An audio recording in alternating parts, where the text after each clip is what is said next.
The gospel reading is from the 23rd chapter of the Gospel according to Luke. Yes, but not all words.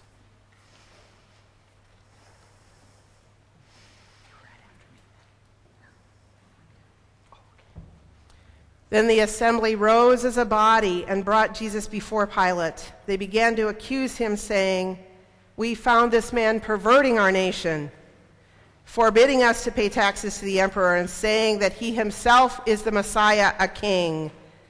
Then Pilate asked him, "Are you the king of the Jews?" He answered, "You say so." Then Pilate said to the chief priests and the crowds, "I find no basis for an accusation against this man." But they were insistent and said, "He stirs up the people by teaching throughout all Judea, from Galilee where he began, even to this place."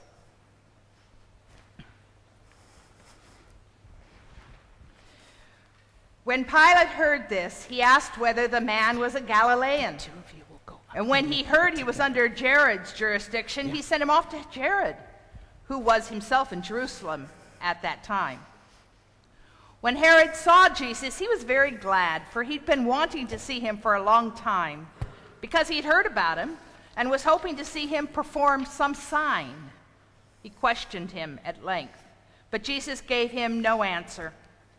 The chief priests and the scribes stood by, vehemently accusing him. Even Herod with his soldiers treated him with contempt and mocked him.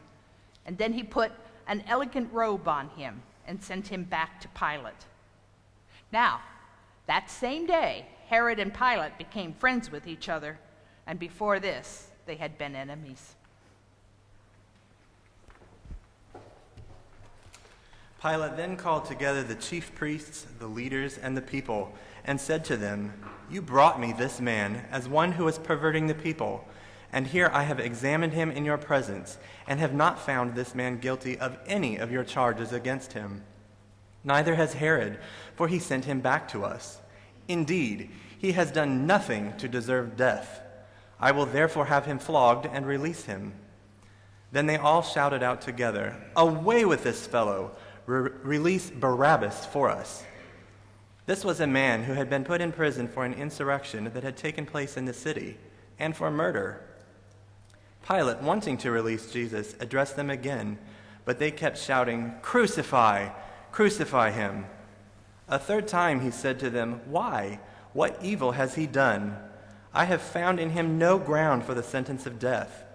I will therefore have him flogged and then release him." But they kept urgently demanding with loud shouts that he should be crucified, and their voices prevailed. So Pilate gave his verdict that their demand should be granted.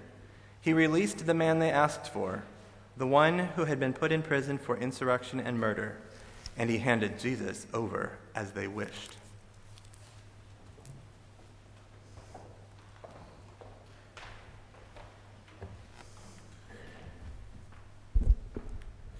As they led him away, they seized a man, Simon of Cyrene, who was coming from the country, and they laid the cross on him and made him carry it behind Jesus. A great number of people followed him, and among them were women who were beating their breasts and wailing for him.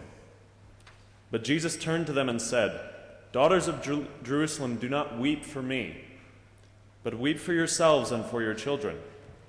For the days are surely coming when they will say, 'Blessed are the barren, and the wombs that never bore, and the breasts that never nursed.'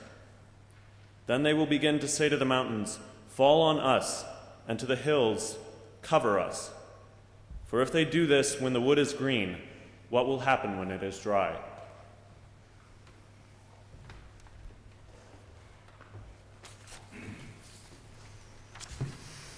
Two others also, who were criminals, were led away to be put to death with him. When they came to the place that is called the Skull, they crucified Jesus there with the criminals, one on his right and one on his left. Then Jesus said, "Father, forgive them, for they do not know what they are doing." And they cast lots to divide his clothing. And the people stood by watching, but the leaders scoffed at him, saying, "He saved others, let him save himself. If he is the Messiah of God, if he is the chosen one." The soldiers also mocked him, coming up and offering him sour wine and saying, "If you are the king of the Jews, save yourself." There was also an inscription over him, "This is the King of the Jews."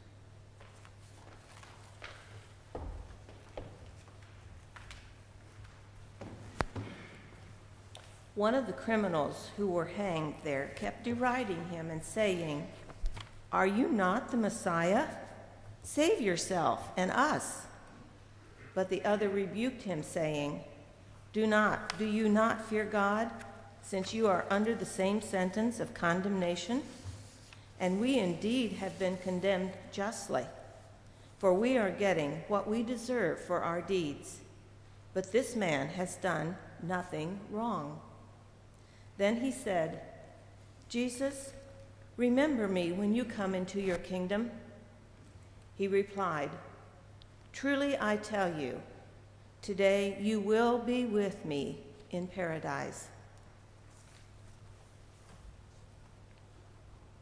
It was now about noon, and darkness came over the whole land until 3 p.m, while the sunlight failed and the curtain of the temple was torn in two. Then Jesus, crying out in a loud voice, said, "Father, into your hands I condemn my spirit." Having said this, he breathed his last. When the centurion saw what had taken place, he praised God and said, "Certainly this man was innocent." And when all the crowds who had gathered there for this spectacle saw what had taken place, they returned home, beating their breasts. But all his acquaintances, including the women who had followed him from Galilee, stood at the distance, watching these things. The word of the Lord. Thanks be to God.